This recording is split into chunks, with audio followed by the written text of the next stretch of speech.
Isang taos-pusong kumustahan sa inyong lahat. Ako po si Maria at maligayang pagbabalik sa Kwentong Puso TV, ang tahanan ng mga kwentong sumasalamin sa ating mga puso. Sabi nila, ang tiwala ay parang isang salamin. Kapag nabasag, mahirap nang buuin. Pero paano kung ang mismong taong pinagkatiwalaan mo ng iyong buong buhay ang siyang unti-unting dumudurog nito sa paraang hindi mo namamalayan? Doktora Dalisay, anong nangyayari sa'yo? Ang matalim na tanong ni Dr. Alcaraz ay humiwa sa katahimikan ng operating room. Nabitawan niya ang surgical tray, ang mga instrumentong bakal na kabisado ng kanyang mga daliri. Lahat ay bumagsak sa puting sahig. Ang ingay ay nakabibingi, pero mas nakabibingi ang titig ng lahat sa kanya. Ang mga kamay niya, ang mga kamay na nagligtas ng daan-daang buhay, ay nanginginig. Pakiramdam ni Dalisay ay lumulubog siya. Ang lamig ng sahig ay gumapang sa kanyang mga paa. Siya, si Doktora Dalisay de la Cruz, ang haligi ng ospital na ito, ay nakatayo na parang isang estudyanteng napagalitan. Hiya. Isang matinding hiya ang bumalot sa kanya. Pasensya na po, doktor. Halos pabulong niyang sabi. Hindi na niya matandaan kung paano siya nakaalis sa kwartong iyon. Ang alam lang niya, nakaupo na siya sa kanyang opisina, yakap-yakap ang sarili habang ang mga salita ay umuulit sa kanyang isip. Anong nangyayari sa'yo? Anong nangyayari sa'kin? Mahal? Ang malambing na boses ni Lorenzo ay pumunit sa kanyang pag-iisip. Nandoon ito, nakatayo sa pinto. May ngiti ng pag-aalala sa mga labi. Agad siyang lumapit at hinawakan ang balikat ni Dalisay. Narinig ko ang nangyari, sabi nito. Ang boses ay puno ng pag-unawa. Pagod ka lang, Dalisay. Sobra na ang trabaho mo. Halika na. Iuuwi na kita. Sa loob ng sasakyan, wala siyang imik. Hinayaan niyang si Lorenzo ang magsalita, magpaliwanag, mag-comfort. Sabi nito, normal lang daw iyon. Sabi nito, kailangan niya lang magpahinga. At naniwala siya. Dahil ano pa ba ang paniniwalaan niya? Pagdating sa bahay, sinalubong sila ng tahimik na presensya ni Manang Fe, ang kasambahay na nagpalaki sa kanya. Nakita ni Dalisay ang pag-aalala sa mga mata nito, ngunit isang senyas mula kay Lorenzo ay sapat na para manatili itong tahimik sa isang tabi. Umupo ka muna, mahal. Ipagtitimpla kita ng paborito mong tsa, sabi ni Lorenzo, at hinalikan siya sa noo. Pumunta si Dalisay sa sala at umupo sa paborito niyang silya. Ilang sandali pa, bumalik si Lorenzo dala ang isang tasa ng mainit na chamomile tea. Inabot niya ito kay Dalisay. Ang mga kamay nila ay nagsalubong, ngunit muling nagtaksil ang kanyang mga kamay. Nanginig ito at ang tasa ay nahulog mula sa kanyang pagkakahawak. Nabuhos ang mainit na likido sa sahig. Ang tasa ay nabasag. Nako, Dalisay! Gulat na sabi ni Lorenzo. Sorry! Sorry, hindi ko sinasadya. Naiiyak na sabi ni Dalisay habang pinupulot ang mga piraso ng basag na porselana. Ako na! Mahinahong sabi ni Lorenzo. Inalis nito ang kamay ni Dalisay. Ako na ang bahala. Baka masugatan ka pa. Habang si Lorenzo ay naglilinis, si Manang Fe ay lumapit na may dalang basahan. Ngunit bago punasan ang sahig, may isang bagay na ginawa si Manang Fe. Lihim niyang dinampot ang isang maliit na piraso ng basag na tasa at mabilis na itinago sa kanyang bulsa. Walang nakakita, maliban sa salamin sa pader na sumasalamin sa kanyang kilos. Nang gabing iyon, matapos siyang timplahan muli ni Lorenzo ng isa pang tasa ng tsaa, nakatulog agad si Dalisay. Isang mahimbing na tulog, ngunit nagising siya sa kalagitnaan ng gabi.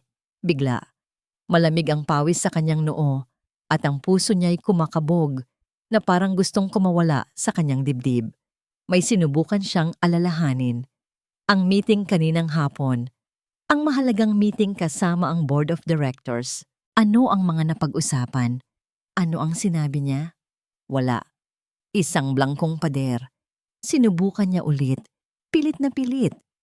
Pero wala talaga. Ang alaala ng buong hapon na yon ay parang isang pahina sa libro na pinunit at tinapon. At sa kauna-unahang pagkakataon, hindi hiya ang naramdaman ni Dalisay, kundi takot. Isang dalisay na takot. Kinabukasan, sinubukan ni Dalisay na itago ang lahat. Ngumiti siya sa almusal. Tiningnan niya si Lorenzo sa mga mata, pero sa loob-loob niya, may yelo na unti-unting namumuo. Ang takot na naramdaman niya kagabi ay hindi nawala. Nagtago lamang ito sa likod ng kanyang mga ngiti. "Okay ka na ba, mahal?" tanong ni Lorenzo habang inaabot sa kanya ang isang tasa ng tsa. Napatingin si Dalisay sa tasa. Ang amoy ng chamomile na dati nagpapakalma sa kanya ay parang may halong lason ngayon. Ngumiti siya ng pilit. Oo, medyo pagod lang siguro kahapon. Kinuha niya ang tasa ngunit hindi niya ito ininom. Nagdahilan siyang nagmamadali at iniwan ito sa mesa. Tanghali na nang tumawag ang telepono sa bahay. Si Senyora Remedios ang ina ni Lorenzo. Darating daw ito para sa isang sorpresang pagbisita. Agad na naramdaman ni Dalisay ang pamilyar na kaba. Si Senyora Remedios ay isang babaeng dekolorete at alahas na ang bawat kilos at salita ay may dalang bigat. Sinalubong siya ni Dalisay ng pagmamano, isang kilos ng paggalang na tila hindi man lang pinansin ng matanda. "Kumusta ka na, Dalisay?" sabi nito, habang ang mga mata ay nililibot ang buong kabahayan na para bang naghahanap ng alikabok. "Mabuti po naman, Mama. Kayo po?" "Heto, tumatanda na. Naghihintay pa rin ng apo," diretsong sabi ni Senyora Remedios, kasabay ng isang buntong hininga na puno ng kahulugan. Tumigas ang panga ni Dalisay. Ito na naman, ang paboritong paksa ng kanyang biyenan. "Bigyan niyo po kami ng panahon, Mama." "Panahon? Ilang taon na kayong kasal ni Lorenzo? Baka naman may problema sa'yo?" Ang tanong ay binitiwan na parang isang biro. Ngunit ang talim nito ay tumusok sa puso ni Dalisay. Bago pa siya makasagot, may inilabas ang matanda mula sa dala nitong bayong. Isang lalagyan na may maitim na likido. "Ipinagluto kita ng espesyal na sabaw, mga halamang gamot, para mas madali kang mabuntis." Ngumiti si Dalisay at tinanggap ito. Ang nangiti niya ay parang isang maskara. Sa kanyang isip, ang sabaw na yon ay sumisimbolo sa lahat ng kanyang pagkukulang. Sakto namang dumating si Lorenzo. "Mama, anong ginagawa ninyo rito?" "Binibisita ko ang asawa mo. Baka kailangan niya ng tulong." Sagot ng matanda na may makahulugang tingin kay Dalisay. Lumapit si Lorenzo at inakbayan si Dalisay. Isang kilos ng pagprotekta. "Mama, wag niyo na pong i-pressure si Dalisay. She's going through a lot. Medyo fragile ang emotional health niya ngayon." Parang sinampal si Dalisay sa sinabi ni Lorenzo. Ipinagtatanggol siya nito, oo, pero sa paraang nagmumukha siyang mahina, baliw, sira. Kitang-kita niya ang pagbabago sa tingin ng kanyang biyenan. Mula sa pagkadismaya, naging awa. Isang awang mas masakit pa sa panunumbat. Nang gabing iyon, hindi mapakali si Dalisay. Ang mga salita ng kanyang biyenan at ang mapagkalingang boses ni Lorenzo ay nag-uumpugan sa kanyang isip. Habang nag-iisip siya sa kanyang kwarto, may kumatok ng marahan sa pinto. Si Manang Fe. "Doktora," pabulong na sabi ng matanda. Pasensya na po sa abala. May kakaiba sa itsura ni Manang Fe. Takot. "Bakit po, Manang?" "Kanina po, habang naglilinis ako, may narinig po ako." Sabi nito, nanginginig ang boses. Nasa telepono po si Sir Lorenzo sa kanyang opisina. Umupo si Dalisay. "Ano po ang sinabi niya?" "Hindi ko po narinig lahat, pero malinaw po ang huli niyang sinabi. Sabi niya, konting tiis na lang, malapit na." Napahawak si Dalisay sa kanyang dibdib. "Baka po tungkol lang sa trabaho." Umiling si Manang Fe. May kinuha ito mula sa bulsa ng kanyang duster. Isang maliit na bagay na kumikinang sa ilalim ng ilaw ng lampara. Inilahad nito ang kanyang palad. Nakatitig si Dalisay sa isang walang lamang pakete ng gamot. Isang foil blister pack. "Doktora?" sabi ni Manang Fe. Ang boses ay halos hindi marinig. "Kaninang umaga po, sa basurahan ng opisina ni Sir Lorenzo. Hindi po ito yung vitamins niya." Kinuha ni Dalisay ang pakete. Ang mga daliri niya ay nanginginig na naman, pero hindi dahil sa pagod o stress, kundi dahil sa isang bagong damdamin na gumagapang sa kanyang buong katawan. Ang pangalan ng gamot ay hindi pamilyar, pero ang epekto nito, base sa kanyang kaalaman bilang doktor, ay malinaw. Pampakalma, pampatulog, at kung sa maling dosis, pampamanhid ng isip. Ang yelo sa kanyang puso ay naging isang matulis na kristal. Ang takot ay nagkaroon ng pangalan. Sa mga sumunod na araw, ang bahay ay naging isang teatro para kay Dalisay. Ngumingiti siya kay Lorenzo, umiinom ng sabaw na dala ng kanyang biyenan sa harap nito, at itinatapon lang kapag nakatalikod na. Ang Vitwalk na bigay ni Manang Fe ay nakatago sa ilalim ng kanyang mga gamit. Isang malamig at matigas na paalala na may mali. Mayroong malaking mali. Ang kanyang isip ay parang isang maingay na palengke. Sino ang kausap ni Lorenzo? Para saan ang gamot? Bakit? Ang mga tanong na yon ay sumisira sa kanyang konsentrasyon, at isang araw, sa ospital, ang pagkasira ay naging isang sakuna. "Doktora de la Cruz, anong ginagawa mo?" Ang sigaw ng nurse ay pumukaw sa kanya mula sa isang pagkatulala. Hawak niya ang isang hiringgilya, handa nang iturok sa pasyente. Ngunit ang gamot sa loob nito ay mali. Maling dosis, isang dosis na maaring pumatay. Nabitawan niya ang hiringgilya na para siyang napaso. Napaurong siya habang ang ibang mga doktor ay mabilis na kumilos para itama ang kanyang pagkakamali. Walang nangyaring masama sa pasyente. Salamat sa Diyos, pero may namatay sa loob ni Dalisay. Ang tiwala niya sa sarili. Nang hapong iyon, tinawag siya ng hospital director. "Dalisay, I have to put you on indefinite leave." Walang pagtatalo, walang pag-aalinlangan. Tumango lang siya, para siyang isang manikang tumatango. Kinuha niya ang kanyang gamit at lumabas ng ospital na hindi man lang lumilingon. Ang ospital na ipinundar ng kanyang ama. Ang ospital na buhay niya. Saan siya pupunta? Ayaw niyang umuwi. Ang bahay nila ay hindi na isang tahanan. Isa na itong kulungan na may mababait na bantay. Naglakad siya ng walang direksyon. Ang mga paa niya ang nagdala sa kanya kung saan. Ang mga naglalakihang gusali ng Makati ay naging mga maliliit na tindahan ng sampalok. Ang amoy ng mamahaling pabango ay napalitan ng amoy ng usok at ng nilulutong pagkain. Biglang bumuhos ang ulan. Isang malakas na buhos na nagpatakbo sa lahat para sumilong. Pumasok si Dalisay sa unang lugar na nakita niya, isang maliit na karinderya. Umupo siya sa isang bakanting mesa sa sulok, basang-basa, nanginginig sa lamig at sa pighati. Hindi niya namalayan na tumutulo na pala ang luha sa kanyang mga mata, humahalo sa tubig ulan sa kanyang mukha. "Miss, okay ka lang?" Isang boses. Pamilyar ang boses na yon.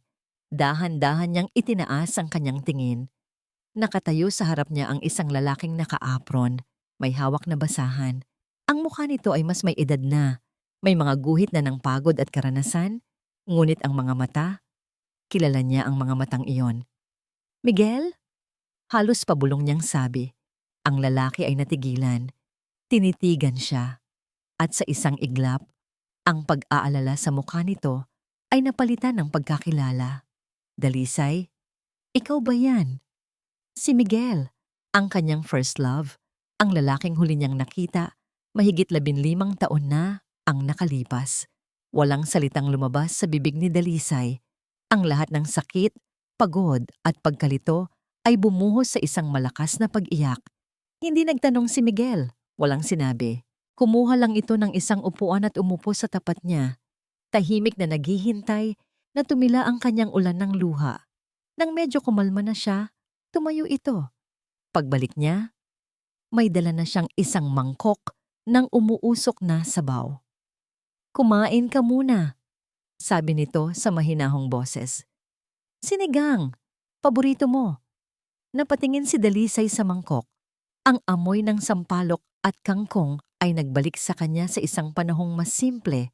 Isang panahong wala pang ospital, walang Lorenzo, walang gamot na nakatago sa dilim. Sumubo siya. Ang init at asim ng sabaw ay gumapang sa kanyang lalamunan na parang isang yakap mula sa loob. At muli, naiyak siya. Pero sa pagkakataong ito, hindi lang dahil sa sakit. May kasama na itong ginhawa. Nang matapos siyang kumain at habang nakatingin sila sa papatilang ulan sa labas, naglakas loob siyang magsalita. Hindi niya ikinuwento lahat. Mga pira-pirasong detalye lang. "Pagod na ako, Miguel. Laging pagod. Nakakalimot. Parang nasisiraan na ako ng ulo." Tinitigan siya ni Miguel. Isang titig na walang paghuhusga. Isang titig na seryoso. "Dalisay," sabi nito, ang boses ay mababa at tiyak. "Nakikita ko ang mga mata mo. Hindi yan stress." Huminga ito ng malalim. Parang may iba. Ang mga salitang iyon na sinabi sa loob ng isang simpleng karinderya, sa gitna ng amoy ng sinigang at bagong saing na kanin, ay mas gumising sa kanya kaysa sa kahit anong sigaw o sampal. May iba. Tama si Miguel. May iba. At kailangan niyang alamin kung ano yon. Umuwi si Dalisay ng gabing iyon na may bagong bigat at bagong gaan sa kanyang puso. Ang bigat ng katotohanang kailangan niyang harapin. At ang gaan ng pakiramdam na hindi siya nag-iisa sa kanyang pagdududa. Parang may iba. Ang mga salita ni Miguel ay umalingaw-ngaw sa kanyang isip, kasabay ng imahe ng bitwok na bigay ni Manang Fe. Pagpasok niya sa bahay, sinalubong siya ni Lorenzo. Ang mukha nito ay puno ng pag-aalala. "Saan ka galing, mahal?" "Nag-alala ako ng sobra. Tinawagan ako ng ospital.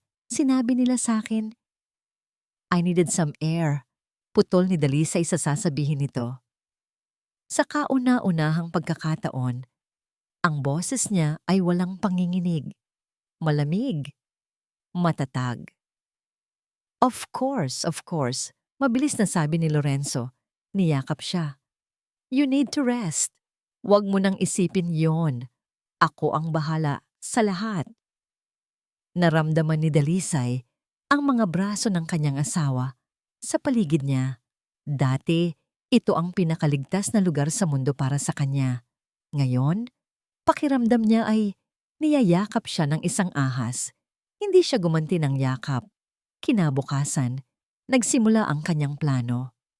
"Manang Fe," tawag niya sa kasambahay nang sila lang dalawa ang nasa kusina. "Kailangan ko po ng tulong niyo." Ipinakita niya ang Vithwok. "Alamin niyo po kung saan pa nakatago ang mga ganito. Pero wag na wag po kayong magpapahalata." Tumango si Manang Fe. Ang mga mata ay puno ng determinasyon. Ang utang na loob niya sa pamilya ni Dalisay ay mas matimbang kaysa sa takot niya kay Lorenzo. Nang iabot ni Lorenzo ang kanyang tsaa sa umagang iyon, tinanggap ito ni Dalisay ng may ngiti. "Salamat, mahal." Pumunta siya sa kanilang hardin, isang lugar kung saan alam niyang hindi siya sinusundan. At doon, sa ilalim ng isang malagong halaman ng gumamela, dahan-dahan niyang ibinuhos ang laman ng tasa. Kumuha siya ng isang maliit na bote na palihim niyang kinuha sa ospital at isinali ng kaunting natirang likido. Isinara niya ito ng mahigpit at itinagos sa kanyang bulsa. Pagbalik niya sa loob, naabutan niya si Lorenzo na nagbabasa ng dyaryo. "Ang sarap ng tsaa mo, gaya ng dati," sabi niya. Ngumiti si Lorenzo. "Anything for you, mahal." Ang susunod na hakbang ang pinakamahirap. Kailangan niya ng sample ng kanyang dugo. Pero ngayong nakalive siya, paano siya makakakuha nito nang hindi kahina-hinala? Nagdahilan siyang kailangan niyang kunin ang ilang personal na gamit sa kanyang opisina. Pumayag si Lorenzo, pero iginiit nitong ihahatid siya para siyang isang warden na nagbabantay sa kanyang bilanggo. Sa ospital, ang bawat pagbati mula sa mga dating kasamahan ay parang isang sundot sa kanyang sugat. Nginitian niya silang lahat. Pumasok siya sa kanyang opisina, kasama si Lorenzo na naghihintay sa labas ng pinto. Mabilis siyang kumilos. Kinuha niya ang ilang libro, ilang papeles, at sa likod ng mga yon, itinago niya ang isang maliit na medical kit. Isang tourniquet, bulak, alcohol, at isang syringe na may maliit na test tube. "Okay ka lang ba dyan?" tanong ni Lorenzo mula sa labas. "Oo, saglit lang." Sigaw niya pabalik habang ang puso niya ay dumadagundong. Pumasok siya sa maliit na banyo sa loob ng kanyang opisina at nilak ang pinto. Nanginginig ang kanyang mga kamay, pero hindi tulad ng dati. Ito ay panginginig dahil sa adrenaline, hindi dahil sa kahinaan. Tinali niya ang tourniquet sa kanyang braso, kinapa ang ugat. Ang pamilyar na proseso na ginawa niya ng libu-libong beses sa iba, ngayon ay ginagawa niya sa sarili niya. "Doktora ka, Dalisay, gamitin mo ang utak mo." Ang sarili niyang boses ang nagbigay lakas sa kanya. Itinusok niya ang karayom.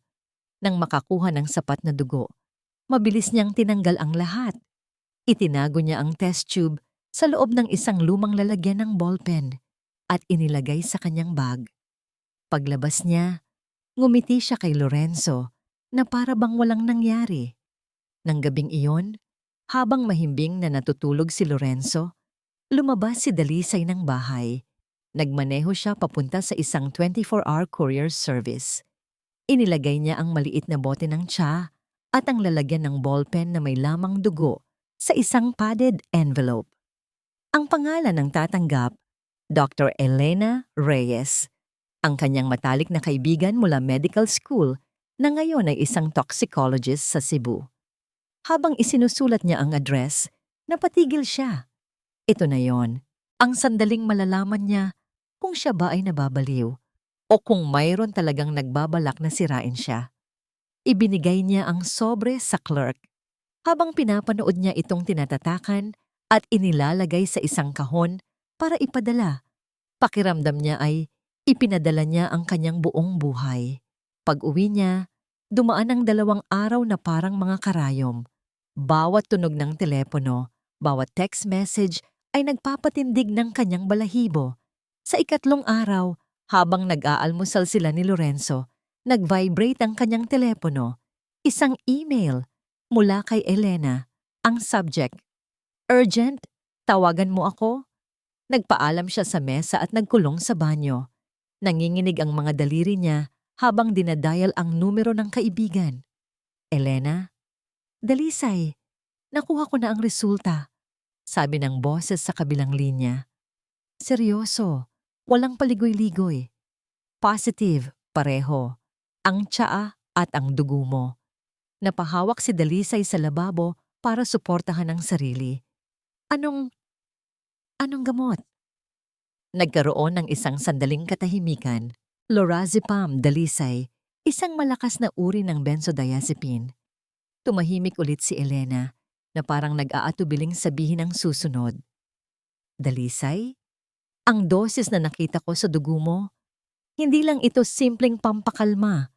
Kung magpapatuloy ito, kung sino man ang gumagawa nito sa'yo, pwede kang magkaroon ng permanent brain damage." Ang telepono ay dumulas mula sa pagkakahawak ni Dalisay.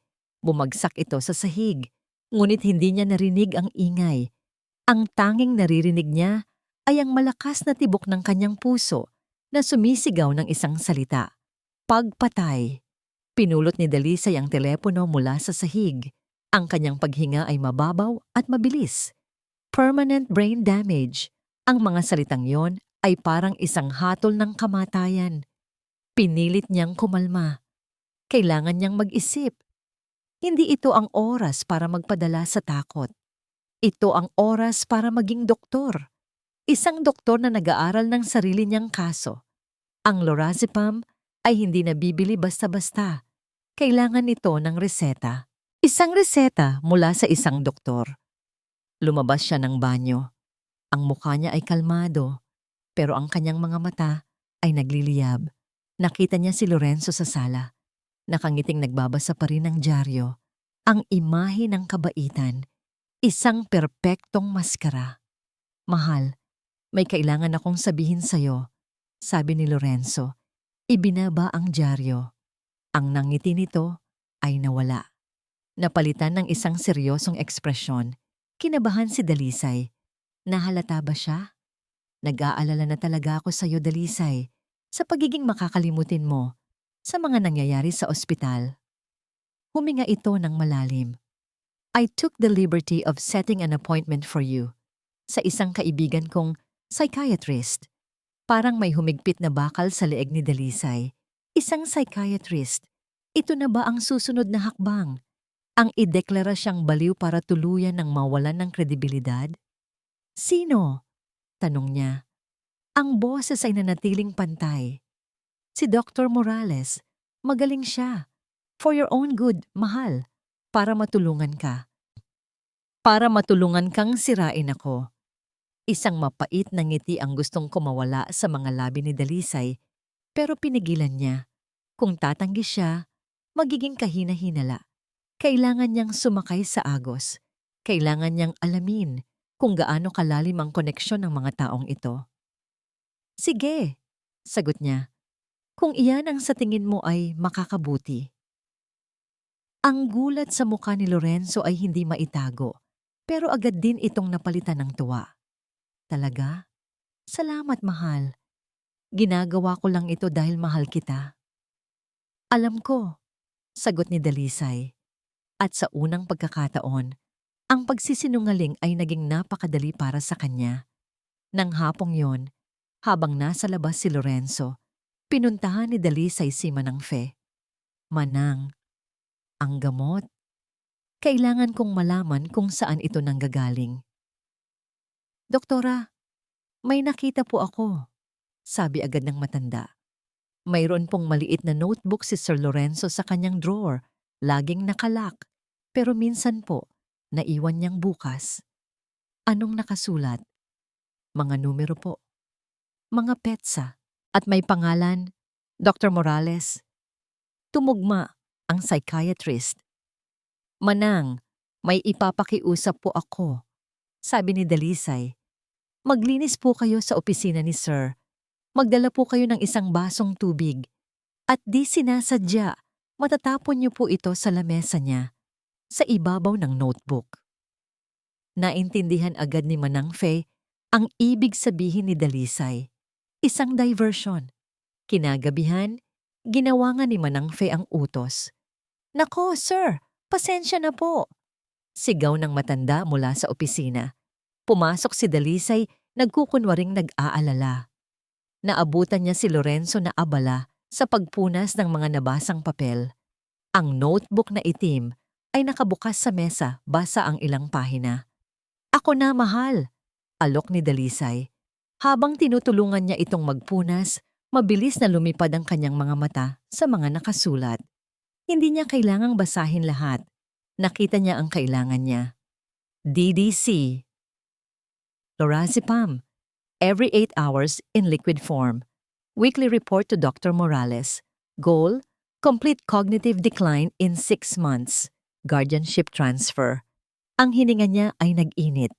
DDC Dalisay de la Cruz, ang kanyang mga inisyal.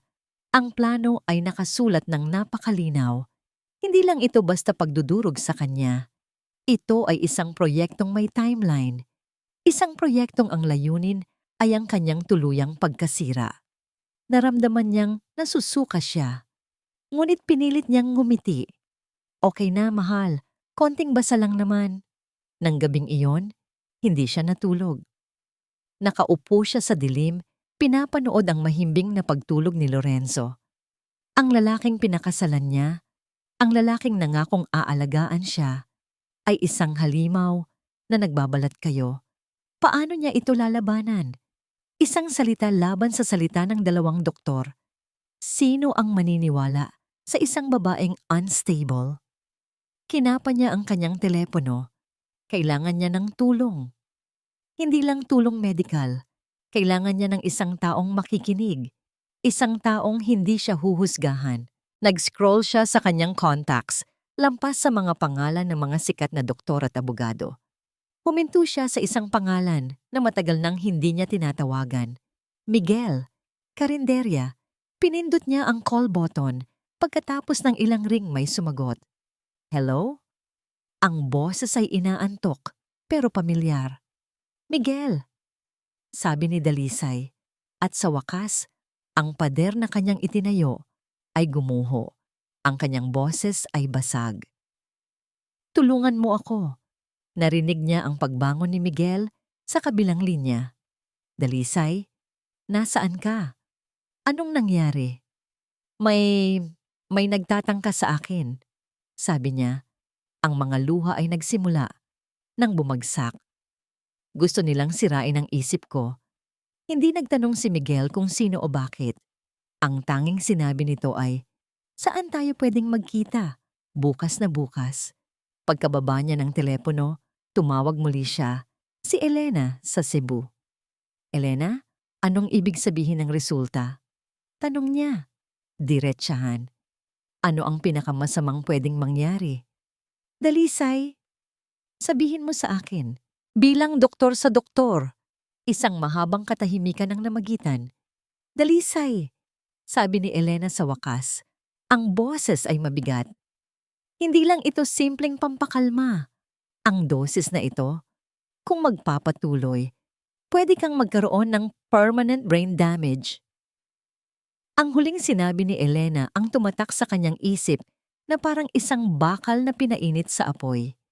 Hindi na ito tungkol sa ospital. Hindi na ito tungkol sa pera. Ito ay laban para sa kanyang sariling pag-iisip. Isang laban para sa kanyang buhay. Kinabukasan, nakipagkita si Dalisay kay Miguel. Hindi sa karinderya, masyadong hayag doon. Nagkita sila sa isang tahimik na parke, sa ilalim ng isang malaking puno ng akasya. Sa unang pagkakataon, ikinuwento niya ang lahat. Ang pagkahulog ng surgical tray, ang nawawalang alaala, ang tsa, ang V-walk, ang tawag ni Manang Fe, ang resulta mula kay Elena, ang appointment sa psychiatrist, ang notebook, lahat. Si Miguel ay nakinig lang, hindi siya sumabat, hindi siya nagpakita ng gulat o awa. Ang kanyang mukha ay seryoso, at ang kanyang mga mata ay nakatutok kay Dalisay, na para bang ang bawat salita niya ay isang piraso ng ebidensya. Nang matapos si Dalisay, katahimikan ang namayani. Tanging ang huni ng mga ibon ang maririnig. Naniniwala ako sa iyo, sabi ni Miguel sa wakas. Dalawang salita na mas mabisa pa kaysa sa kahit anong payo o gamot. Anong gagawin ko? Tanong ni Dalisay. Ang boses ay desperado. Paano ko ito lalabanan? Kailangan mo ng pruweba, Dalisay. Isang pruwebang hindi nila kayang baliktarin, sabi ni Miguel. At kailangan mong magpanggap. Kailangan nilang isipin na gumagana ang plano nila. Umuwi si Dalisay na may bagong tapang. Ang plano ay simple ngunit delikado. Magpatuloy sa pagpapanggap. Simula sa araw na yon, ang bawat tasa ng tsa na inaabot ni Lorenzo ay tinatanggap niya. Ngumingiti siya. Umiinom ng kaunti sa harap nito at pagtalikod, itinatapon niya ang natitira sa lababo o sa paso ng halaman. Unti-unti, ang ulap sa kanyang isipan ay nawala. Ang kanyang mga alaala ay bumalik. Ang kanyang mga kamay ay hindi na nanginginig. Ang Doktora Dalisay ay nagbabalik, ngunit sa isang lihim na paraan. Isang umaga, habang naghahanda siya para sa kanyang appointment kay Dr. Morales, tinawag siya ni Lorenzo. Sabay na tayo, mahal. Ihahatid na kita. Hindi na. Okay lang ako. Magta-taxi na lang ako. Sagot niya. No, I insist. May dadaanan din ako malapit doon. Habang nasa sasakyan, napansin ni Dalisay ang driver, isang babaeng bata at simple ang itsura. Si Katrina.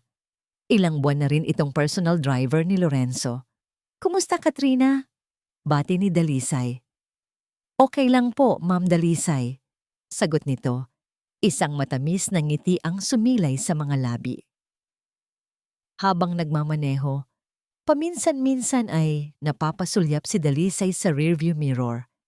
Nakikita niya ang mga mata ni Katrina na sumusulyap din kay Lorenzo. May kakaiba sa mga sulyap na yon. Hindi ito sulyap ng isang empleyado sa kanyang amo. Pagbaba niya sa tapat ng klinika ni Dr. Morales, sinabi ni Lorenzo, "Good luck, mahal. Tatawagan kita mamaya." Pumasok si Dalisay sa gusali, ngunit hindi siya umakyat sa klinika. Naghintay siya sa lobby, nagtago sa likod ng isang malaking halaman. Pagkaraan ng ilang minuto, nakita niya ang sasakyan nila na huminto ulit sa tapat. Bumaba si Lorenzo, pumasok din ito sa gusali at dumiretso sa elevator. Kinutuban si Dalisay, sinundan niya ito. Nakita niyang sa parehong palapag ng klinika ni Dr. Morales ito bumaba. Dahan-dahan siyang sumunod. Nakita niya si Lorenzo na pumasok sa opisina ng doktor. Nag-init ang kanyang dugo. Kinukumpirma nito ang kanyang hinala. Magkasabwat sila. Pero may isa pang bagay na gumugulo sa isip niya. Si Katrina. Kinabukasan maaga siyang nagising. Nakita niyang paalis na si Lorenzo. "May aayusin lang ako sa opisina." Paalam nito. Sinundan niya ito ng tingin mula sa bintana. Nakita niyang sumakay ito sa sasakyan kung saan naghihintay si Katrina. Pero hindi agad umandar ang sasakyan. Nakita ni Dalisay na yumuko si Lorenzo. At sa isang iglap, nakita niya si Katrina na yumuko rin. Ang kanilang mga anino sa loob ng madilim na sasakyan ay naging isa. Isang halik. Parang isang kutsilyo ang tumarak sa puso ni Dalisay. Malamig at masakit.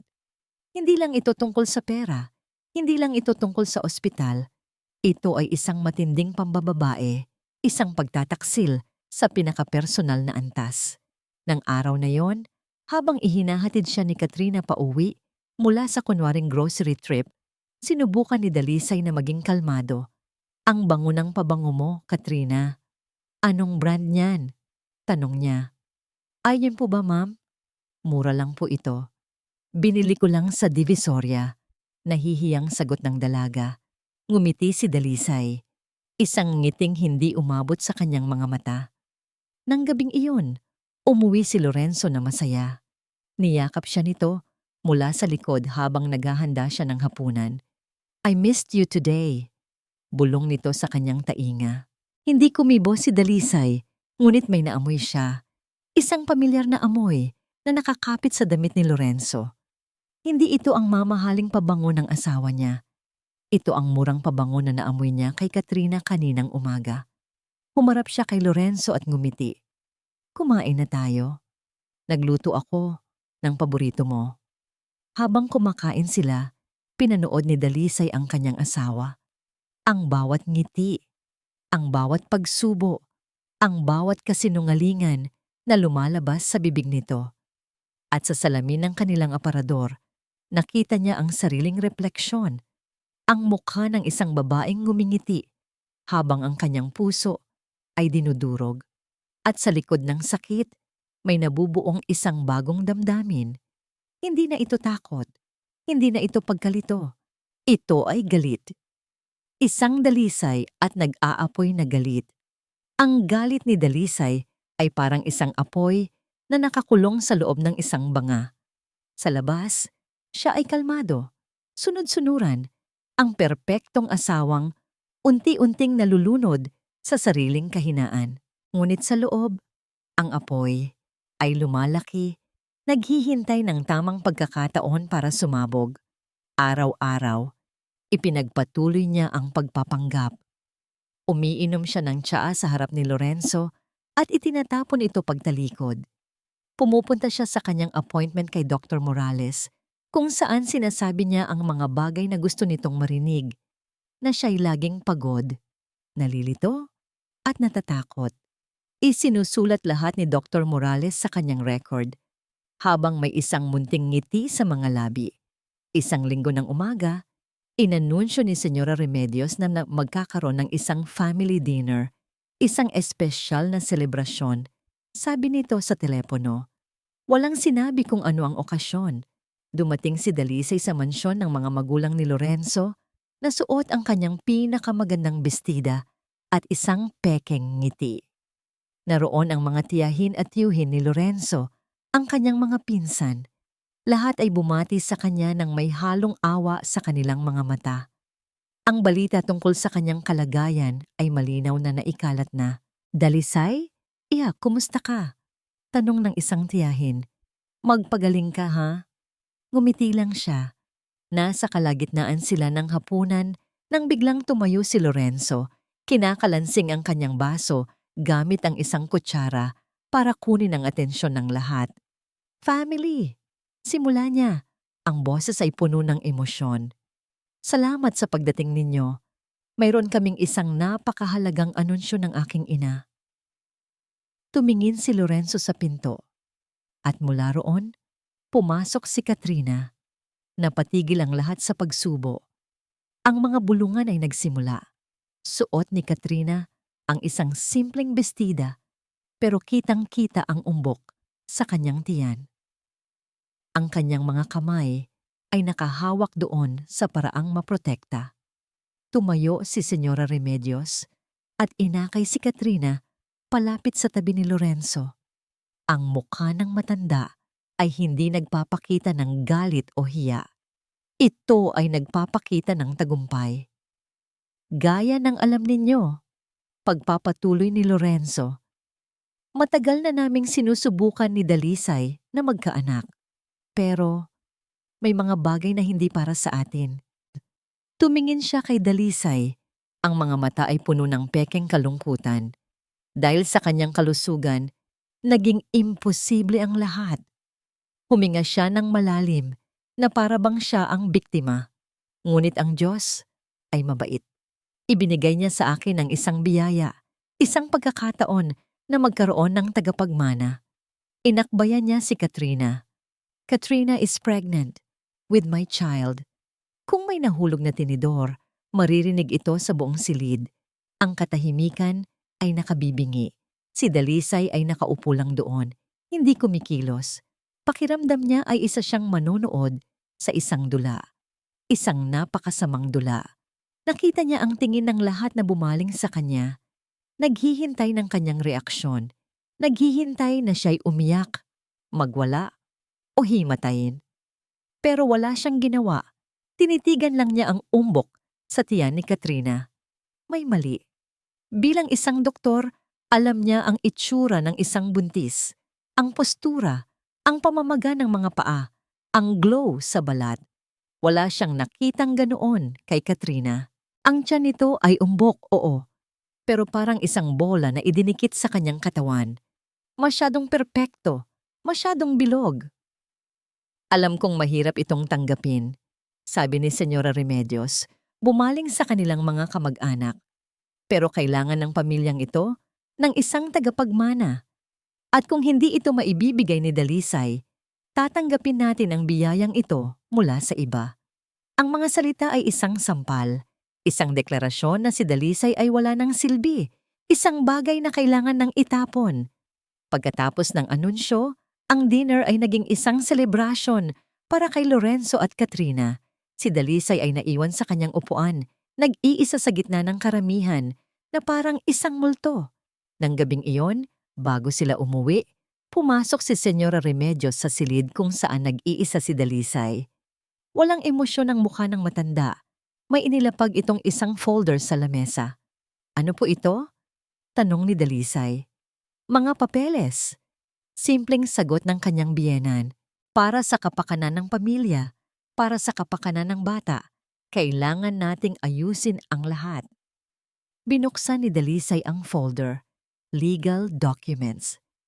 Pumirma ka sa mga papeles na ito. Utos ni Senyora Remedios. Ang boses ay malamig na parang yelo. Ibigay mo ang guardianship ng ospital kay Lorenzo. Siya na ang mamamahala. habang nagpapagaling ka. Ito ang tama. Ito ang nararapat. Tinitigan ni Dalisay ang linya sa ibaba ng dokumento kung saan dapat isulat ang kanyang pangalan. Ito na. Ito ang dulo ng kanilang plano. Ang kunin ng lahat sa kanya. Ang kanyang asawa. Ang kanyang pamilya. Ang kanyang dignidad. At ngayon, ang kanyang ospital.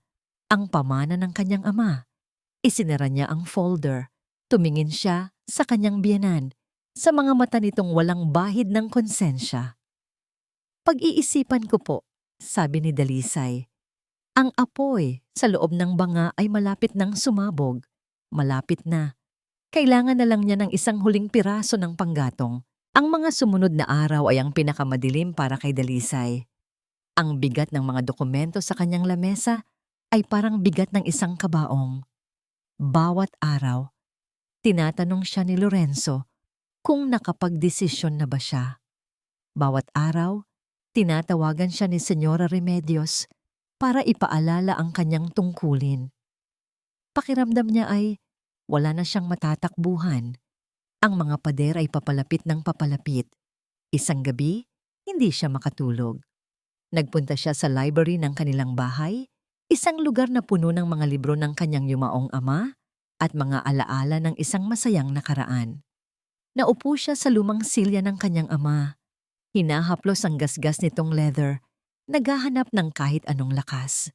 Ang kanyang mga mata ay napadpad sa isang sulok ng silid. Nandoon ang isang lumang baul na gawa sa kahoy na nara, ang baul ni Lorenzo. Dinala niya iyon mula sa bahay ng kanyang mga magulang nang sila'y ikasal. Sabi niya, laman daw niyon ang mga alaala niya. Hindi niya ito binubuksan, laging nakalak. Isang ideya ang pumasok sa isip ni Dalisay. Isang desperadong ideya. Ano nga ba ang nasa loob ng baul na yon? Tinawagan niya si Manang Fe. Kahit hating gabi na, alam niyang gising pa ang matanda. Si Manang Fe ang may hawak ng duplicate ng lahat ng susi sa bahay. Manang, ang baul po ni Sir Lorenzo sa library, may susi po ba kayo? Meron po, doktora. Pero, dalhin niyo po rito. Pakiusap. Ilang sandali pa, dumating si Manang Fe. Dala ang isang bungkos ng mga lumang susi. Nanginginig ang kamay ng matanda habang sinusubukan ng bawat isa. Sa ikalimang subok, tumunog ang kandado. Bumukas ito. Nagkatinginan sila ni Manang Fe. Huminga ng malalim si Dalisay bago buksan ang takip ng baul. Ang amoy ng lumang papel at alikabok ang sumalubong sa kanila. Sa ibabaw, may mga lumang litrato. Mga litrato ni Lorenzo noong bata pa siya, kasama ang kanyang mga magulang. Mayroon ding mga lumang libro, mga medalya mula sa eskwelahan, mga ordinaryong alaala. Mali ba ako? Tanong ni Dalisay sa sarili. Ngunit nagpatuloy siya sa paghalungkat. Sa ilalim ng mga libro, may isang tumpok ng mga nakatuping dokumento na nakatali ng isang lumang ribbon. Kinuha niya ito at kinalas ang pagkakatali. Mga medical records. Binasa niya ang pangalan sa ibabaw ng folder. Lorenzo de Villa, patient file. Ang pangalan ng kanyang asawa. Ang kanyang puso ay nagsimulang tumibok ng mas mabilis. Binuklat niya ang mga pahina, mga resulta ng dugo, mga resulta ng physical exam. Lahat ay normal. Ngunit sa pinakahuling pahina, may isang resultang naka-staple. Isang resulta mula sa isang fertility clinic. Binasa niya ang resulta. Paulit-ulit. Hindi siya makapaniwala sa kanyang nakikita. Diagnosis: azoospermia, 0 sperm count. Prognosis: permanent. Biological offspring is not possible. Permanent. Hindi posible. Baog. Si Lorenzo ay baog. Parang isang kidlat na tumama sa isip ni Dalisay ang lahat ng piraso ng palaisipan. Ang pressure mula kay Senyora Remedios. Ang pagtataksil ni Lorenzo kay Katrina. Ang pagbubuntis. Ang pagpipilit na ipasa sa kanya ang sisi. Lahat. Lahat ay isang malaking kasinungalingan. Isang masakit at napakadetalyadong palabas na idinisenyo para sirain siya at pagtakpan ang kahihiyan ni Lorenzo. Ang hiya. Hinawakan niya ang papel at ang kanyang mga daliri ay nag-iwan ng bakas dahil sa higpit ng kanyang hawak. Umupo siya sa sahig sa tabi ng bukas na baul at tumawa. Hindi ito tawa ng tuwa. Ito ay tawa ng isang taong nakakita sa pinakabrutal na katotohanan. Isang tawa na puno ng sakit, galit, at isang nakakakilabot na kalinawan. "Doktora, ayos lang po kayo?" Nag-aalalang tanong ni Manang Fe. Tumigil sa pagtawa si Dalisay. Tumingin siya sa matanda. Ang kanyang mga mata ay hindi na nagpapakita ng takot o pagkalito. Ang mga ito ay matalim, malamig, parang salamin. "Mas maayos pa po ako ngayon, Manang," sabi niya. Ang boses ay kalmado na nakakatakot. Ibinalik niya ang tingin sa loob ng baul. May isa pang bagay doon. Isang maliit na photo album. Kinuha niya ito at binuklat. Mga litrato mula sa isang fiesta sa probinsya. Nakita niya ang isang mas batang Lorenzo kasama si Katrina. Masaya sila. Pero may isa pang lalaki sa karamihan ng mga litrato. Palagi itong malapit kay Lorenzo at Katrina. Ang lalaki ay nakangiti, umiinom, nakikipagbiruan. Tiningnan ni Dalisay ang mukha nito ng mabuti. May hawig. Isang pamilyar na hawig. May isang litrato na nagpatigil sa kanyang paghinga. Magkakatabi ang tatlo. Si Lorenzo, si Katrina, at ang lalaking ito. Ang pagkakaayos nila ay kakaiba. Si Katrina ay nasa gitna. Si Lorenzo ay nakaakbay sa kanya. Ngunit ang lalaki, sa kabilang gilid, ang kamay nito ay nakahawak din sa braso ni Katrina at ang kanilang mga daliri ay magkakaugnay at ang nangiti nila sa isa't isa ay hindi ngiti ng magkaibigan lang. May isa pang detalye, ang mukha ng lalaki. Kapag tinakpan mo ang buhok at bigote, ang hugis ng panga, ang ilong, ang mga mata ay halos eksaktong katulad ni Lorenzo. Isang malamig na realisasyon ang gumapang sa buong katawan ni Dalisay. "Manang," sabi niya, itinuro ang litrato. "Kilala niyo po ba itong lalaking ito?" Tiningnan ni Manang Fe ang litrato. "Ay opo, doktora. Yan po si Luis, pinsan buo po ni Sir Lorenzo. Taga-probinsya. Paminsan-minsan lang po yan dito sa Maynila." Pinsan. Ang huling piraso ng panggatong. Hindi lang pala kasinungalingan ang pagbubuntis. Malamang, kung meron mang bata, hindi ito basta anak ng kung sino. Ito ay anak ng kanyang pinsan. Isang planadong pagsasali ng dugo para pagtakpan ng isang kahihiyan. Isang desperadong paraan para makabuo ng isang tagapagmana na kamukha ni Lorenzo para walang sino man ang magduda. Isinara ni Dalisay ang photo album. Dahan-dahan, tumayo siya. "Manang, pakiusap po. Ibalik na po natin ang lahat sa ayos. Walang dapat makahalata na binuksan natin ito." Sabi niya, ang boses ay walang bakas ng kahit anong emosyon. Tinulungan siya ni Manang Fe na ibalik ang bawat papel, bawat litrato, sa dati nitong pwesto. Isinara nila ang baul, ikinandado. Ang sikreto ay muling ikinulong sa dilim. Pero ngayon, alam na ni Dalisay kung nasaan ito. Hinatid niya si Manang Fe sa pinto ng library. "Salamat po, Manang. Matulog na po kayo." "Kayo po, doktora?" "May tatapusin lang po ako," sagot ni Dalisay. Nang makaalis na si Manang Fe, hindi umupo si Dalisay. Hindi siya umiyak. Naglakad siya papunta sa malaking bintana ng library at tumingin sa labas, sa madilim na hardin. Ang apoy sa loob ng banga ay hindi na nakakulong. Ito ay sumabog na. Ngunit hindi ito isang maingay na pagsabog ng apoy at usok. Ito ay isang tahimik na pagsabog na nag-iwan ng isang bagay na mas mapanganib. Isang nagyayelong determinasyon. Kinuha niya ang kanyang telepono at kinuna ng litrato ang mga dokumentong nakapatong sa kanyang mesa. Ang utos ni Senyora Remedios. Ipinadala niya ito kay Miguel. Ang text niya, ito ang gusto nila. Sumunod, binuksan niya ang kanyang laptop. Nag-search siya. De la Cruz Memorial Hospital. 10th founding anniversary. Nakita niya ang petsa. 2 linggo mula ngayon. Isang malaking selebrasyon. Lahat ng board members, mga doktor, staff, at mga importanteng panauhin ay naroon. Kinuha niya ang folder ng mga legal na dokumento. Kumuha siya ng isang ballpen. Huminga siya ng malalim. At sa ilalim ng lahat ng mga kasinungalingan, sa ibabaw ng linyang nakalaan para sa kanyang pagsuko, nagsimula siyang magsulat. Hindi ang kanyang pirma, kundi ang simula ng kanyang plano. Kinabukasan, maaga pa lang ay umalis na si Dalisay ng bahay. Sinabi niya kay Lorenzo na pupunta siya sa simbahan para magdasal at mag-isip. Isang kasinungalingan na madaling pinaniwalaan ni Lorenzo. Para sa kanya, ang isang babaeng malapit ng bumigay ay natural lang na maghanap ng tulong sa Diyos. Ngunit hindi sa simbahan dumiretso si Dalisay. Dumiretso siya sa karinderya ni Miguel. Maaga pa. Kaya't iilan pa lang ang kumakain. Si Miguel ay abala sa paghiwa ng mga gulay sa kusina. Nang makita siya nito, agad itong nagpunas ng kamay at lumabas para salubungin siya. Dalisay, sabi nito, ang boses ay puno ng pag-aalala. Nakatulog ka ba? Anong nangyari? Hindi sumagot si Dalisay.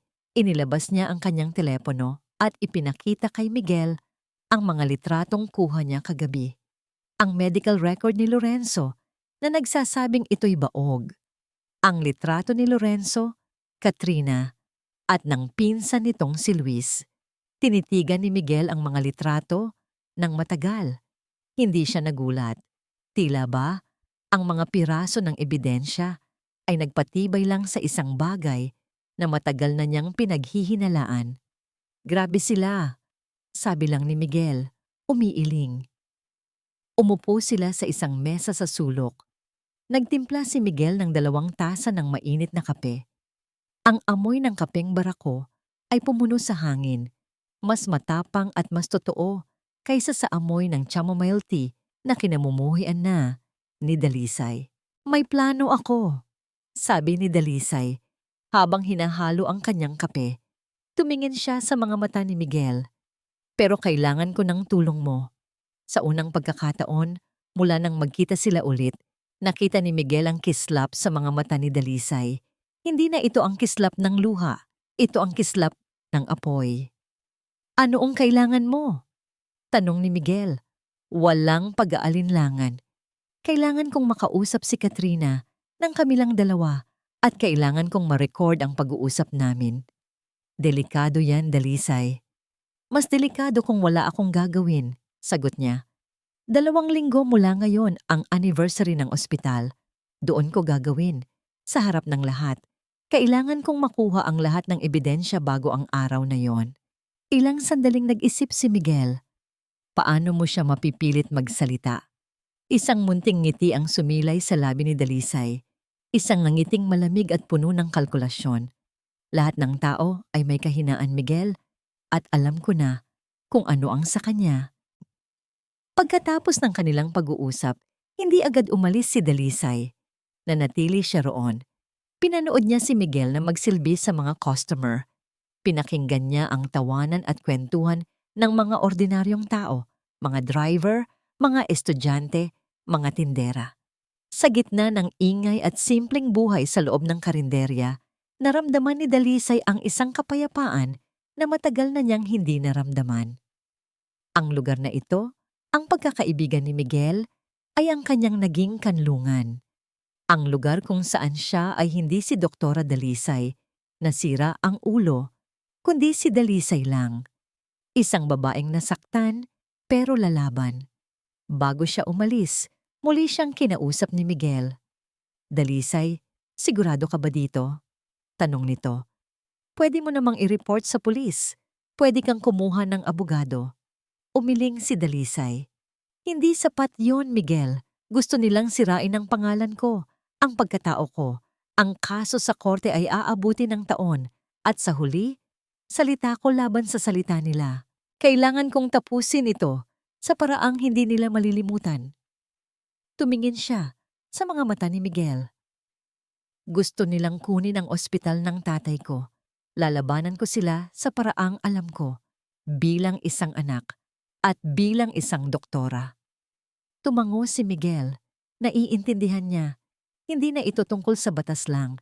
Ito ay tungkol sa hustisya at tungkol sa dignidad. Mag-iingat ka, sabi lang nito. Nang papalabas na si Dalisay ng pinto, muli siyang lumingon. Miguel, sabi niya. Salamat. Ngumiti si Miguel. Wala yon. Basta pagkatapos ng lahat ng ito, dumaan ka pa rin dito para sa sinigang, ha? Sa unang pagkakataon, sa loob ng maraming linggo, isang tunay na ngiti ang namutawi sa mga labi ni Dalisay. Isang ngiting may dalang pag-asa. Umalis siya sa karinderya na may malinaw na plano sa isip at may init ng kape at pagkakaibigan sa kanyang puso. Handa na siya para sa susunod na hakbang, ang harapin ang ahas sa kanyang sariling hardin. Ang unang bahagi ng plano ni Dalisay at Gikiyang ay ang paghihiwalay sa dalawang ahas. Kailangan niyang makausap si Katrina nang walang Lorenzo sa paligid. Nag-isip siya. Alam niyang may lingguhang meeting si Lorenzo kasama ang mga abogado nito tuwing Huwebes ng hapon. Isang meeting na tumatagal ng hindi bababa sa 3 oras. Iyon ang kanyang pagkakataon. Miyerkules ng gabi, kinausap niya si Lorenzo.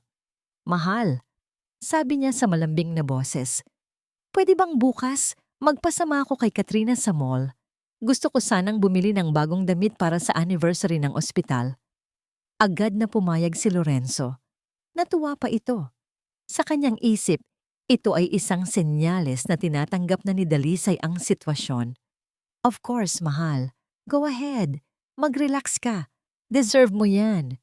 Kinabukasan Huwebes, gaya ng inaasahan, umalis si Lorenzo para sa kanyang meeting. Naiwan si Dalisay kasama si Katrina. Katrina, tara na, sabi ni Dalisay. Kinuha ang kanyang bag.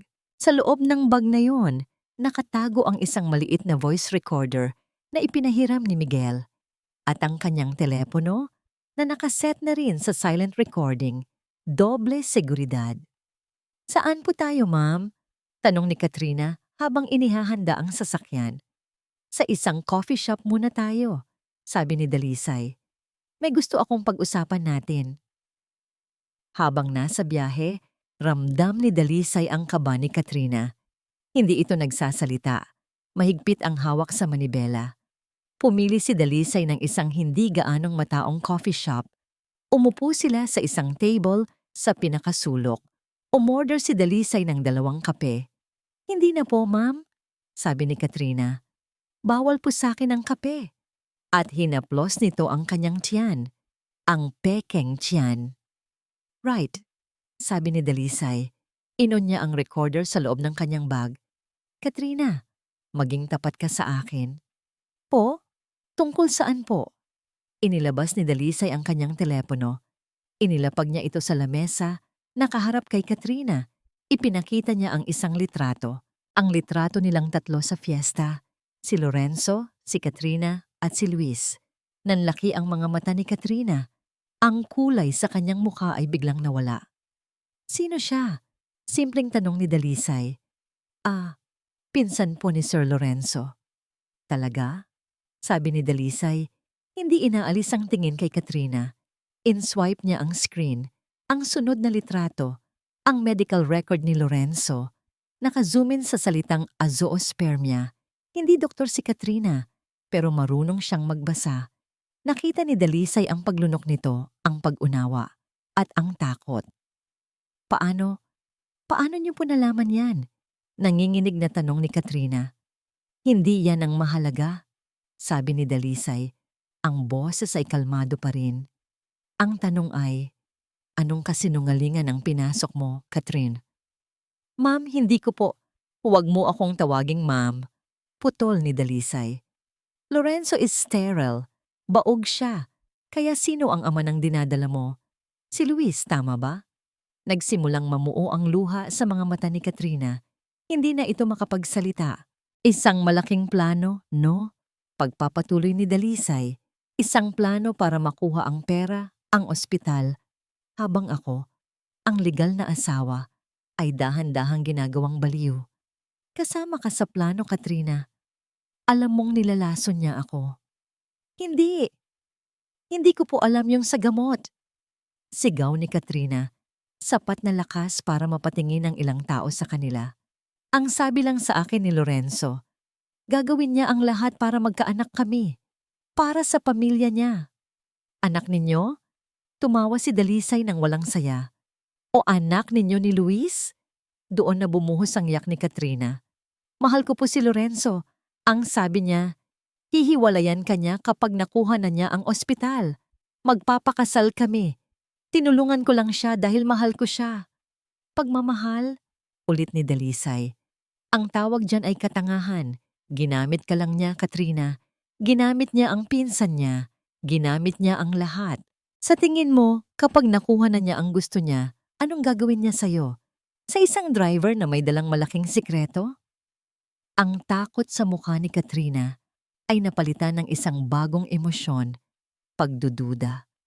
Ito na ang pagkakataon ni Dalisay. May dalawa kang pagpipilian, Katrina. Pwede kang manatili sa panig niya at sabay kayong babagsak. Ipapakita ko ang lahat ng ito sa pulis, forcing a person to take drugs against their will. Attempted murder yon, ilang taon sa kulungan, at ikaw, bilang accomplice, kasama ka. Hinayaan niyang meresap ang mga salita. O, pagpapatuloy ni Dalisay, pwede mo akong tulungan. Tulungan mo ang sarili mo. Paano? Halos pabulong na tanong ni Katrina. Ikwento mo sa akin ang lahat, mula sa simula. At pagkatapos, mawawala ka na.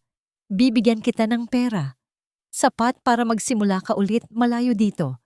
Malayo sa kanila. Ikaw ang bahala kung isasama mo si Luis. Tiningnan ni Katrina si Dalisay. Nakita niya sa mga mata ng doktora, hindi ang galit, kundi ang isang malamig na kasunduan. Isang business transaction at nagsimula siyang magsalita. Ikinuwento niya ang lahat, kung paano siya niligawan ni Lorenzo, ang pangako ng kasal, ang pag-amin nito tungkol sa kanyang kondisyon, ang plano na gamitin ang pinsan niyang si Luis para magtanim, ang pagpapanggap na buntis gamit ang isang prosthetic na tiyan na in-order pa online, ang bawat kasinungalingan, ang bawat detalye, lahat ay nare-record. Pagkatapos ng halos isang oras, tumigil si Katrina. Umiiyak. Pagod. Tumayo si Dalisay. Nag-iwan siya ng pera sa lamesa para sa kape. Sa Biyernes, sabi ni Dalisay. Sa Biyernes ng gabi, iwanan mo ang sasakyan sa bahay. Kunin mo ang lahat ng gamit mo at umalis ka na. May iiwan akong sobre na may lamang pera sa ilalim ng unan sa driver's quarters. Pagkatapos noon, huwag ka nang magpapakita kahit kailan. Tumingin si Katrina kay Dalisay. Ang mga mata ay puno ng pagsisisi at takot. Paano po si Lorenzo? Huwag mo na siyang alalahanin, sabi ni Dalisay at tumalikod na para umalis. Ako na ang bahala sa kanya. Dumaan ang Biyernes. Gaya ng napag-usapan, hindi na nagpakita si Katrina. Nag-iwan ito ng isang maikling sulat na nagsasabing umuuwi na siya sa probinsya dahil nagkasakit daw ang kanyang ina. Si Lorenzo ay nagalit pero hindi naghinala. Masyado siyang abala sa mga paghahanda para sa anniversary. Para sa kanya, ang pag-alis ni Katrina ay isang maliit na aberya lang. Madali itong mapapalitan. Naging tahimik ang bahay sa mga sumunod na araw. Isang katahimikang nakakabingi. Para silang dalawang estranghero na naglalakad sa mga pasilyo, nagpapalitan ng mga pekeng ngiti at mga formal na tanong. Si Dalisay ay nagpanggap na lalo pang lumalala ang kanyang kalagayan, madalas na nakatulala at malungkot. At si Lorenzo, sa kanyang paningin, ay ang perpektong asawang nag-aalaga. Dumating ang umaga ng anniversary, ang araw ng pagtutuos. Nagising si Dalisay bago pa man tumunog ang kanyang alarm. Naupo siya sa kama at pinanood ang pagsikat ng araw mula sa kanilang bintana. Sa loob ng maraming buwan, ang bawat umaga ay isang paggising sa isang bangungot. Ngunit ang umagang ito ay iba. Mayroon siyang determinasyon, mayroon siyang kalinawan. Bumaba siya para mag-almusal. Naabutan niya si Lorenzo sa kusina, nagtitimpla ng tsa, gaya ng dati. "Good morning, mahal," bati nito, lumingon sa kanya na may malapad na ngiti. "Ready for the big day?" "Kinakabahan ako," sagot ni Dalisay na totoo naman. "Don't worry," sabi ni Lorenzo, inabot sa kanya ang isang pamilyar na tasa. "Just be there, beside me. I'll handle everything." Inilagay niya ang kanyang kamay sa balikat ni Dalisay. "Pagkatapos nito, magbabakasyon tayo, malayo, para makapag-relax ka na ng tuluyan." "Isang pangako o isang banta?" Kinuha ni Dalisay ang tasa, ang huling tasa. Tinitigan niya ang likido sa loob nito. Ang amoy ng chamomile na may halong lason. Itinaas niya ang tasa. Pero bago niya ito inumin, tumingin siya ng diretso sa mga mata ni Lorenzo. Isang titig na matagal. Isang titig na parabang binabasa niya ang kaluluwa nito. "Lorenzo?" sabi niya. Ang boses ay mahina, ngunit matatag. "Nagpapasalamat ako sa lahat ng pag-aalaga mo sa akin."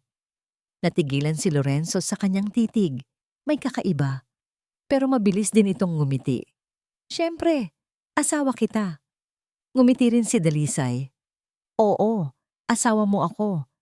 At sa harap niya, inilapit ni Dalisay ang tasa sa kanyang mga labi at uminom ng isang maliit na lagok. Nakita niya ang halos hindi mahahalata na kislap ng tagumpay sa mga mata ni Lorenzo. "Salamat, mahal," sabi ni Dalisay. Ibinaba ang tasa. Tumalikod si Lorenzo para kunin ang kanyang tasa ng kape. Sa sandaling iyon, mabilis na tumalikod din si Dalisay at idinura ang tsaa sa lababo ng kusina. Binuksan niya ang gripo para anurin ang lahat ng bakas. Nang humarap siyang muli, nakangiti pa rin siya. "Maghahanda na ako," paalam niya. Habang nag-aayos siya sa kanilang silid, tiningnan ni Dalisay ang kanyang refleksyon sa salamin. Ang babaeng nakatingin pabalik ay hindi na ang babaeng takot at nalilito. Ang kanyang mga mata ay matalim. Ang kanyang postura ay tuwid. Isinuot niya ang isang pulang bestida. Isang kulay ng kapangyarihan. Isang kulay ng dugo. Kinuha niya ang kanyang clutch bag. Sa loob, naroon ang lahat ng kanyang sandata. Isang USB flash drive na naglalaman ng audio recording ng confession ni Katrina. Isang kopya ng medical record ni Lorenzo. At ang orihinal na resulta ng toxicology report mula kay Elena. Handa na siya. Pagbaba niya, naghihintay si Lorenzo sa sala. Suot ang kanyang pinakamahal na suit. Mukha siyang isang matagumpay na negosyante, isang mapagmahal na asawa. Ang perpektong sinungaling. "You look beautiful, Dalisay," sabi nito. "Ikaw din," sagot niya. Inilahad ni Lorenzo ang kanyang braso. "Shall we?" Isinukbit ni Dalisay ang kanyang braso sa braso ni Lorenzo. Naramdaman niya ang init ng katawan nito, ang tibay ng braso nito. At ang tanging naisip niya ay kung paano ang isang bagay na mukhang napakatatag ay malapit ng gumuho at maging abo. Naglakad sila palabas ng pinto, magkasabay, na parang isang power couple, isang hari at reyna na papunta sa kanilang koronasyon. O, sa kaso ni Lorenzo, sa kanyang sariling pagbitay. Sa labas, naghihintay ang kanilang sasakyan, isang mamahaling sedan na sinigurong walang driver ngayong gabi. Si Lorenzo ang magmamaneho. Habang papunta sila sa ospital, ang mga kalsada ay nagiging mas maliwanag. Ang mga ilaw ay kumikinang. Ang mga billboard ay nagpapakita ng mga ngumingiting mukha. Ang buong syudad ay tila nagdiriwang. Pero sa loob ng sasakyan, si Dalisay ay kalmado na parang isang bagyo na naghihintay ng tamang oras para bumuhos. Pinakiramdaman niya ang pulso niya. Regular. Ang kanyang hininga. Mabagal. Tumingin siya sa bintana, sa mga ilaw na dumadaan. Naaalala niya ang araw na pinasinayaan ng ospital, ang ngiti ng kanyang ama, ang kanyang sariling mga pangarap. Excited ka na ba, mahal? Tanong ni Lorenzo, hindi inaalis ang tingin sa kalsada. Ang boses nito ay may halong pagmamayari. This is our night. Hindi, Lorenzo. Naisip ni Dalisay. Ito ang gabi ko. Huminto ang sasakyan sa harap ng De La Cruz Memorial Hospital. Ang buong gusali ay nagliliwanag. Ang mga banderitas ay nakasabit. Ang isang malaking banner ay nakasulat, 10th Founding Anniversary, a decade of healing and hope. Bumaba sila ng sasakyan. Ang mga flash ng kamera ay sumalubong sa kanila. Ang mga bulungan ng mga tao, ang mga ngiti ng pagbati. Isinukbit muli ni Dalisay ang kanyang braso sa braso ni Lorenzo. Naramdaman niya ang bigat ng kanyang clutch bag sa kabilang kamay. Naglakad sila sa red carpet papunta sa main entrance. Ang bawat hakbang ay parang isang matinis na tunog sa kanyang tainga. Ang bawat ngiti na ibinabato niya. Ang bawat pagbati na tinatanggap niya. Ang bawat paghinga. Lahat ng ito ay bahagi ng isang huling, perpektong pagpapanggap. At alam ni Dalisay na sa pagtatapos ng gabing ito, ang lahat ng kasinungalingan ay babagsak. Ang Grand Ballroom ng De La Cruz Memorial Hospital ay puno ng mga tao. Ang mga ilaw ay kumikinang, ang musika ay tumutugtog, at ang halakhakan ay bumubuo ng isang maingay na simponya ng tagumpay. Nasa entablado si Lorenzo, kasama ang kanyang ina, si Señora Remedios at si Dr. Morales. Sila ang mga host. Si Dalisay ay nakatayo sa isang sulok, kasama si Manang Fe at Miguel. Ang mga mata niya ay nakatutok kay Lorenzo na para bang isa itong mga ngaso na naghihintay ng tamang pagkakataon.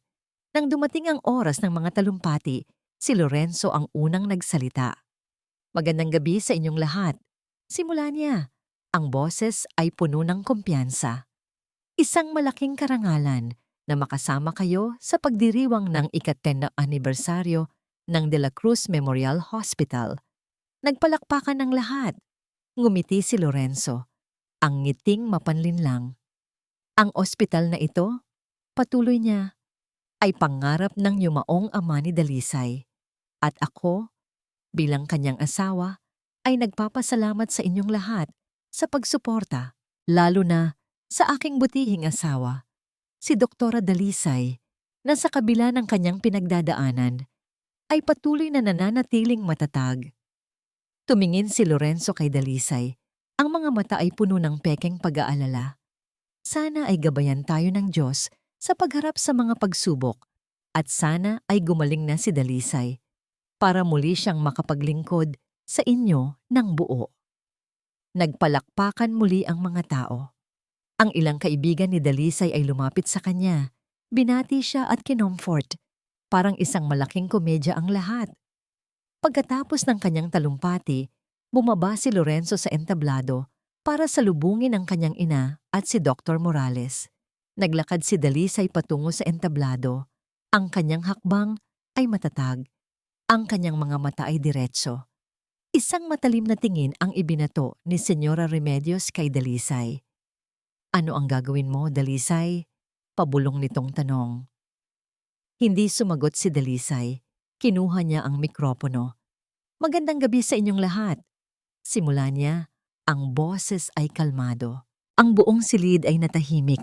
Lahat ay nagtataka. Hindi kasama si Dalisay sa mga nakatalagang magtalumpati. Nais kong magpasalamat sa inyong lahat sa pagdalo sa anibersaryo ng ospital na ipinundar ng aking ama. Patuloy ni Dalisay. Tumingin siya kay Lorenzo na nakatayo sa gilid ng entablado, malapit sa kanyang ina. Nakita niya ang pagbabago sa mukha nito. Mula sa ngiti, naging pagtataka. Lorenzo? Sabi ni Dalisay. Ang boses ay tumigas. Salamat sa iyong mga salita, pero meron akong nais linawin. Kinuha ni Dalisay ang kanyang clutch bag.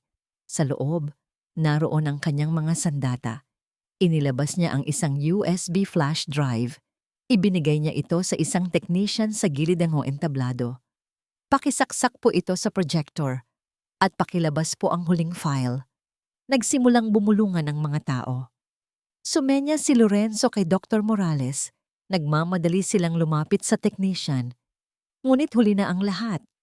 Sa malaking screen sa likod ng entablado, lumabas ang isang PowerPoint presentation. Ang unang slide ay may nakasulat na De La Cruz Memorial Hospital, Kasinungalingan at Katotohanan.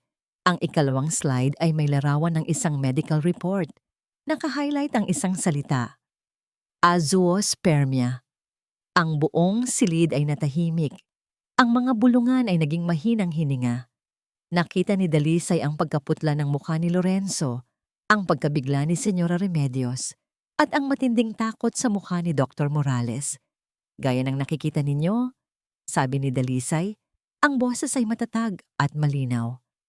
Ang asawa ko, si Lorenzo de Villa, ay baog. Hindi siya makapagkaanak. Nagsimulang magpalakpakan ang mga tao, hindi dahil sa tuwa, kundi dahil sa gulat at pagtataka. Ang susunod na slide, isang audio player.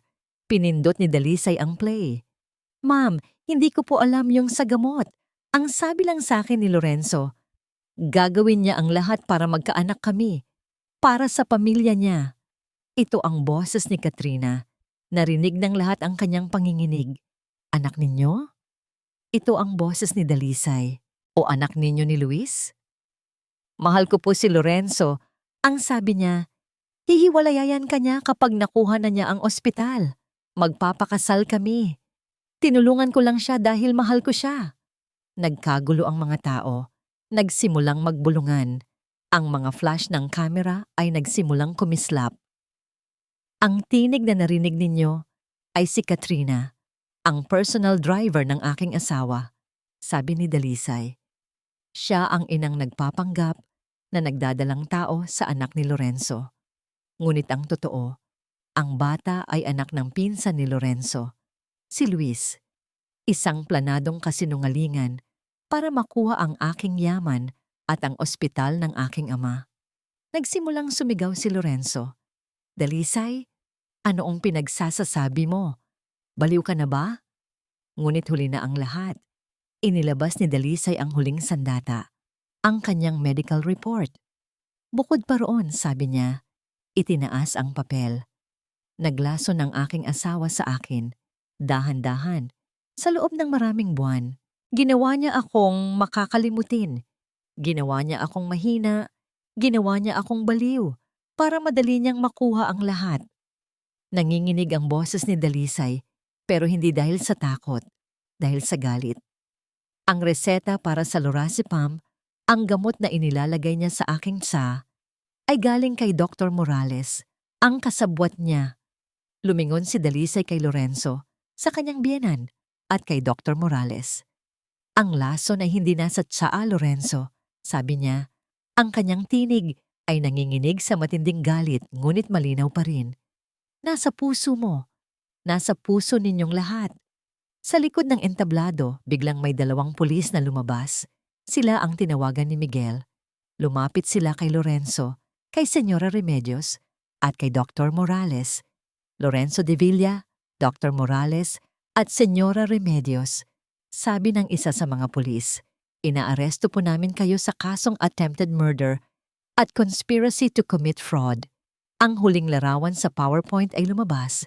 Ito ay isang larawan ni Dalisay. Nakangiti. Ngunit hindi ito ang nangiti ng Doktora Dalisay na nalilito at takot. Ito ay ang nangiti ng Doktora Dalisay na malaya. Malaya mula sa mga kadena ng kasinungalingan. Nagpalakpakan ang mga tao. Hindi na ito bulungan. Ito ay isang malakas na palakpakan ng paghanga. Ang pagsuporta, tiningnan ni Dalisay ang kanyang ama, ang kanyang ospital. Ang lahat ay bumalik sa kanya.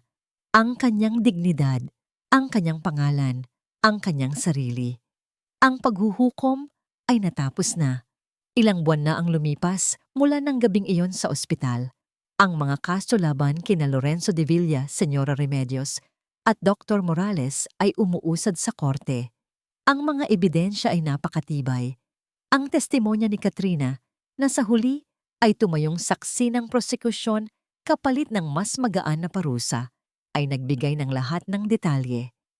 Si Luis, ang pinsan, ay nakakulong din. Ang buong imperyo ng kasinungalingan ay bumagsak ng walang awa. Si Lorenzo at Dr. Morales ay nahaharap sa mahabang panahon sa bilangguan. Si Señora Remedios, dahil sa kanyang edad at sakit, ay nasa ilalim ng house arrest, nabubuhay sa kahihiyan at paglayo ng mga dating kaibigan. Ang pangalan ng kanyang pamilya ay nadungisan, isang bagay na mas masakit pa sa anumang sentensya para sa isang babaeng tulad niya. Ang De La Cruz Memorial Hospital ay unti-unting bumalik sa dati nitong sigla. Nagbalik si Dalisay bilang ganap na CEO at Chief of Surgery. Ang mga empleyado at board members ay nagbigay ng buong suporta. Ang kanyang pangalan ay hindi na binabahiran ng pagdududa, kundi ng paghanga. Si Manang Fe ay patuloy na nagtatrabaho sa bahay. Ngayon ay may mas malalim na respeto at pagmamahal kay Dalisay. Isang hapon, nakaupo si Dalisay sa isang mesa sa karinderya ni Miguel. Hindi na niya kailangan pang magtago. Hindi na siya nagpapanggap. Suot niya ang isang simpleng t-shirt at maong, walang make-up, at nakapusod lang ang buhok. Ang tunay na Dalisay.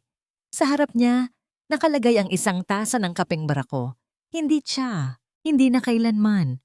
Nang dumating si Miguel, dala ang isang mangkok ng sinigang para sa isang customer, napansin niya si Dalisay na nakangiti. Isang tunay na ngiti. "Kumusta ang araw, doktora?" tanong ni Miguel. Umupo sa tapat niya. "Mabuti," sagot ni Dalisay. Nakalabas na ang desisyon ng korte para kay Katrina. Nakulong siya, pero mas maikli. Binigyan ko siya ng sapat na pera bago siya umalis. Umaasa akong magbabago siya. Tumingin siya kay Miguel. Sabi nila, ang pagpapatawad daw ang pinakamahirap na ibigay. Pero sa totoo lang, ang pinakamahirap ay ang pagpapatawad sa sarili. Humigop siya ng kape. Dahil sa loob ng maraming buwan, kinailangan kong patawarin ang sarili ko sa pagiging bulag, sa pagiging tanga, sa pagiging mahina. "Hindi ka tanga, Dalisay," sabi ni Miguel. "Mapagtiwala ka lang at iyon ang lakas mo, hindi ang kahinaan mo." Ngumiti si Dalisay. "Salamat, Miguel."